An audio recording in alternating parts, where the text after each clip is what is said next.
इस कार्यक्रम के पुण्यार्चक हैं श्री कैलाश, श्रीमती अंगूरी, श्री अखिलेश, श्रीमती माया, श्री अजय, श्रीमती आशा, श्री विजय, श्रीमती अलका एवं अंबर, ऋचा, अपूर्वा, सिद्धार्थ, अभिषेक, अमन, अन्वेषा, निमिषा, दीपांग, मैसर्स खेमचंद शिखरचंद सेसई परिवार, सागर, मध्य प्रदेश।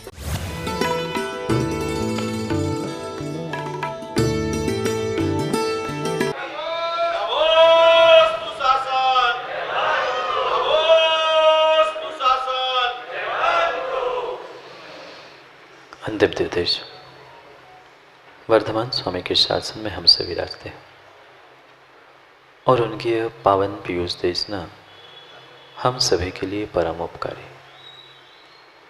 अनादिकाल से हमारी आत्मा में जो जन्म, जरा और मृत्यु रूपी रोग लगे, उन रोगों का उपशमन करने वाली कोई परम औषधि है तो वह एकमात्र यह जिनवाणी।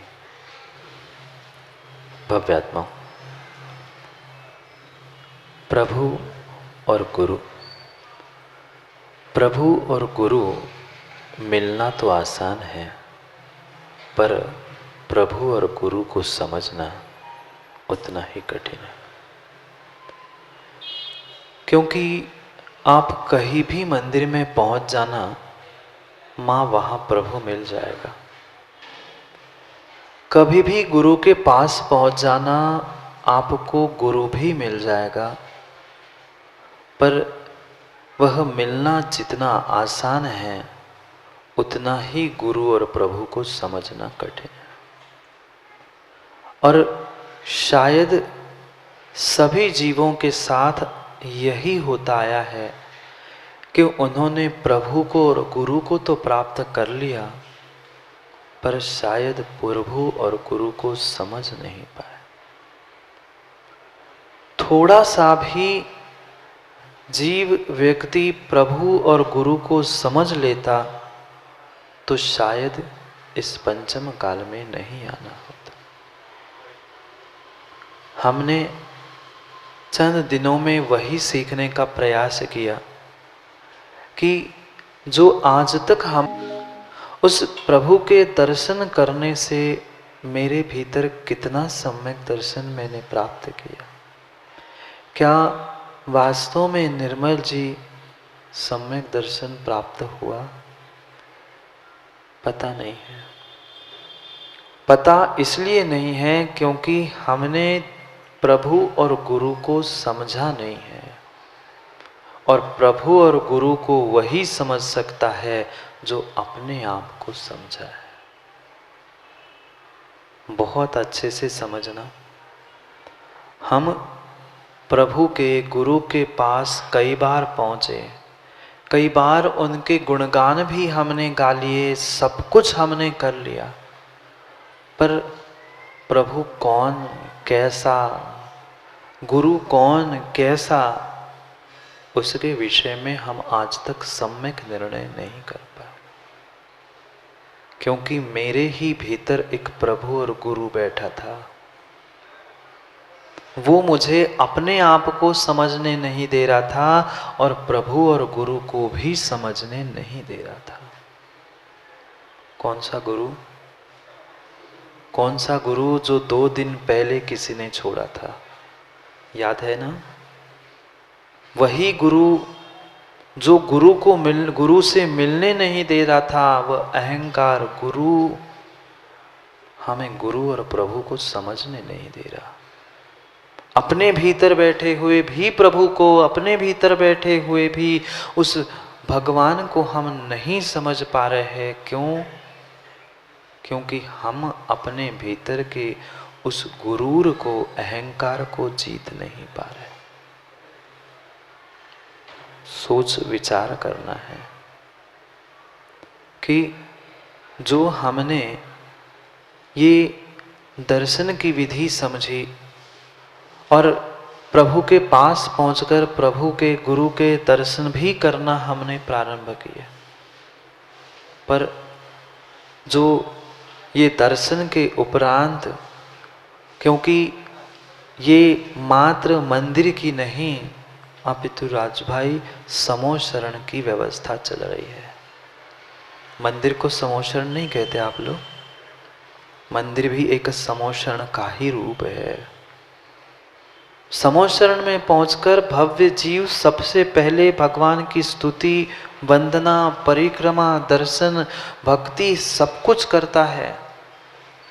उसकी तो लगभग हमने 15 दिन में विधि समझ ली। अब समय था दिव्य देशना का, और कल वह समय भी आया था। वर्धमान स्वामी के उस शासन काल को कल हमने प्राप्त कर लिया था।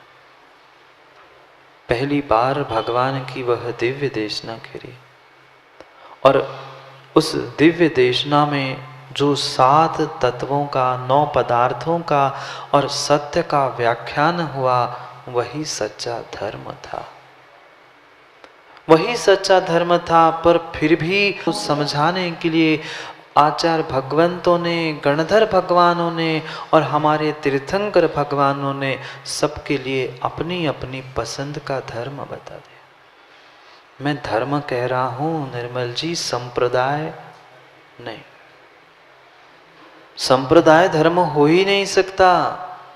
संप्रदाय तो मात्र मान कषाय से बने हुए ये जाति पंथ संप्रदाय है, ये धर्म नहीं है।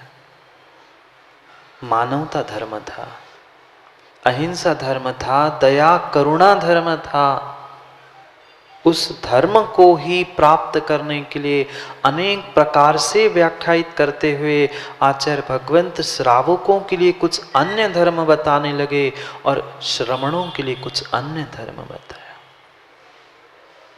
जो श्रावक है उनके लिए 8 मूल गुण धारण करना, और थोड़ा सा आगे बढ़ते हुए 5 अणुव्रतों को धारण करना, और थोड़ा सा आगे बढ़ते हुए उन 12 व्रतों को ग्रहण करना।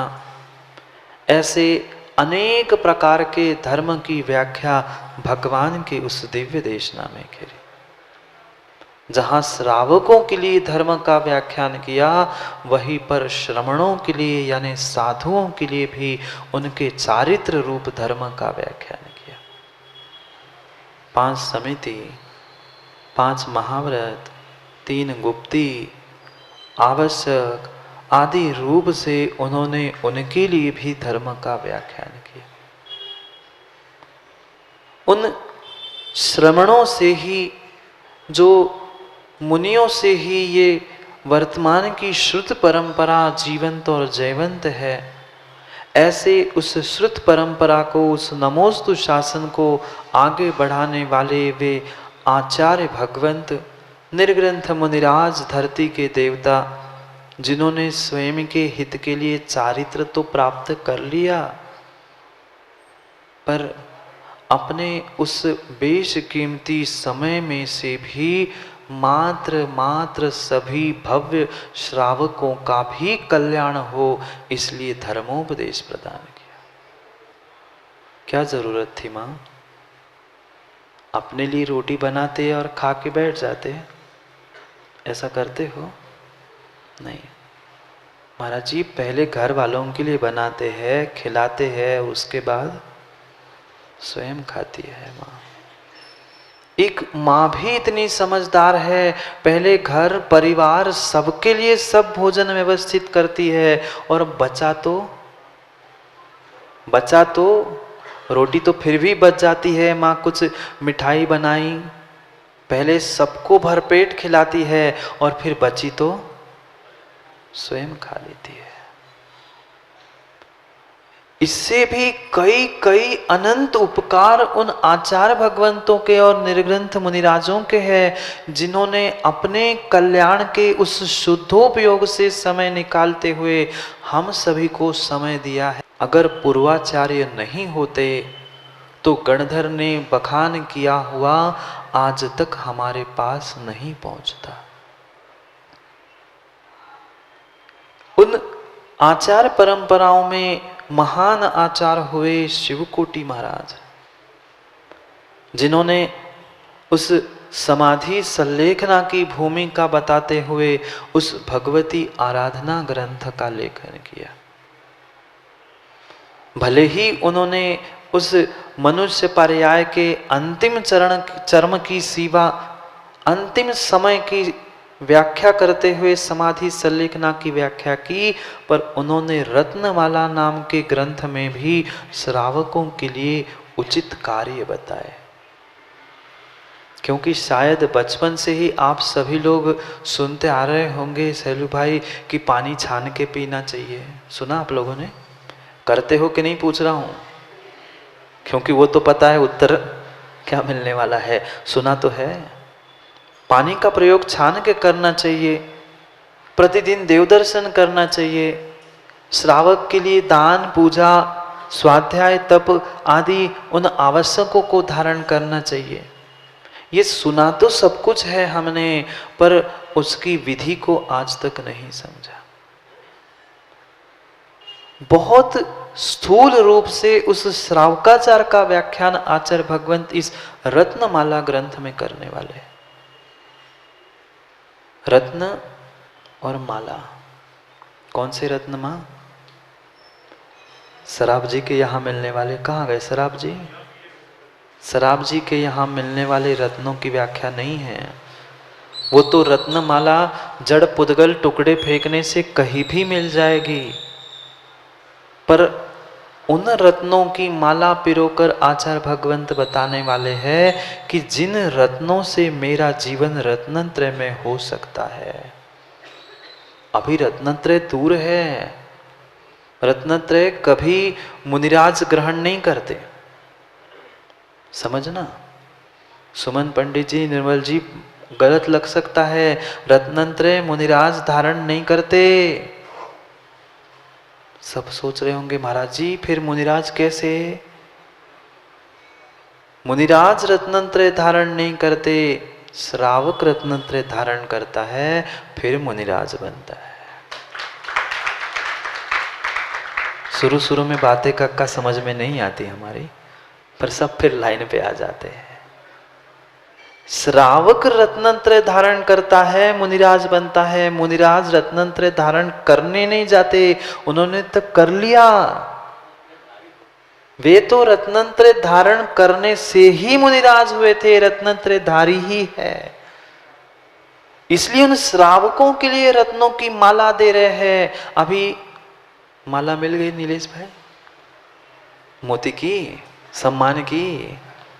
वह सम्मान और मोती की माला तो गले में कई बार पड़ चुकी है, पर रत्नों की तो हम श्रावक कहने के योग्य भी नहीं है। कल भी पूछा था, पुनः पूछ रहा हूं, कितने श्रावक है? 8 मूल गुणों को धारण नहीं किया है, पानी छान के प्रयोग नहीं कर रहा है, उन 5 उदंबर फलों का, 3 मकारों का धारण करने की शक्ति नहीं है, तो कुल में जन्मने के बाद भी श्रावक नहीं है। पर करे कैसे?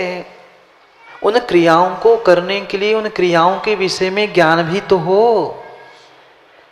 मात्र आज तक धर्म हो, धर्म की क्रिया हो, मात्र हमने देखा से कि भेड़ चाल जैसा काम करना सीखा है। सामने वाले ने किया, हमने भी किया। क्यों किया पता नहीं, कैसे किया पता नहीं, पर किया।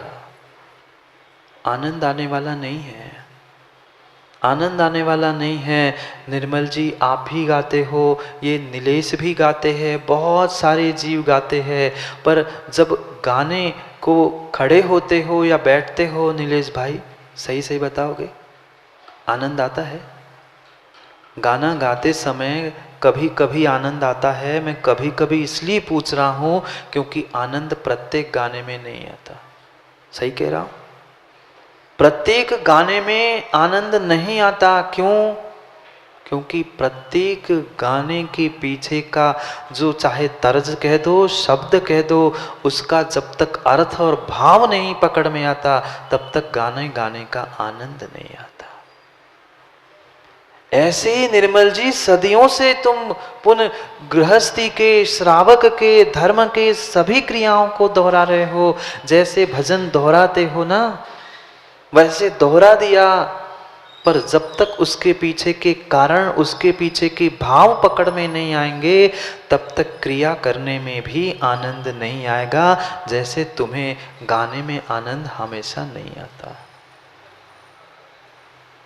सदियों से हम हर कार्य करते आए हैं जीवन डॉक्टर जी। पूजा कर ली, गुरु का उपदेश सुन लिया, सब कुछ कर लिया, पर इन सभी जीवों को आनंद क्यों नहीं आया? क्योंकि उन भावों तक हम नहीं पहुंच पाए, उन कारणों तक नहीं पहुंच पाए जहां तक हमें पहुंचना था। डॉक्टर साहब प्रश्न पूछो, दवाई देते हैं ना डॉक्टर, जो दवाई देते हैं वह दवाई कब असर करती है? क्या मात्र दवाई खाने से दवाई असर करती है? जब तक वह दवाई के साथ हमारी उस दवाई देने वाले पर और दवाई पर श्रद्धा विश्वास नहीं है, भाव नहीं है, तब तक दवाई भी काम नहीं करती। कितने सारे बेचारे स्टेरॉइड लेकर, अभी अभी देखो ना, उठाई मेडिकल से लेगी और चले भी गए। हमें मनोज भाई यही समझना है, जो हम आज तक करते आए हैं क्रियाओं तो को वही करना है, पर मां थोड़ा क्रिया की विधि में और हमारे भावों में सुधार करना है। भाव भावनाओं में सुधार नहीं है तो उस घड़ी जैसे कांटे चलते रहेंगे, चलते रहेंगे, चलते रहेंगे, पहुंचेंगे कहाँ? जहां थे वहां। एक कदम ही हम आगे बढ़े इस जीवन में, अपने आप को ही पहचानने का प्रयास करें कि मैं ये कर रहा हूँ, पूजा पाठ, पानी छानना, अहिंसा का पालन आदि आदि, इस चारित्र को भी धारण कर रहा हूँ, तो क्यों? उसके पीछे कुछ कारण है भी कि ऐसे ही कर रहा हूँ। जब तक कारण समझ में नहीं आएगा, भाव समझ में नहीं आएंगे, तब तक क्रिया करने में आनंद नहीं आएगा। कर लिया प्रमोद भाई कितनी बार अभिषेक? नहीं किया? कर लिया, सब कुछ कर लिया, पर आज तक वह आनंद नहीं आ पाया जो हमें भगवान बना दे। वो आनंद, वो शांति हमें, वो गदगद परिणाम हमारे आज तक नहीं हुए जो हमें साक्षात प्रभु से मिला दे। प्रभु की प्रतिमाओं से और गुरु की उस आकृति से, शरीर से तो हम भिड़ चुके, कई बार चरण पकड़ लिए, पर भीतर का गुरूर अहंकार मानने नहीं दे रहा था, उस कारणों को समझने नहीं दे रहा था। इस कारण से हमारा कल्याण आज तक नहीं हो पाया।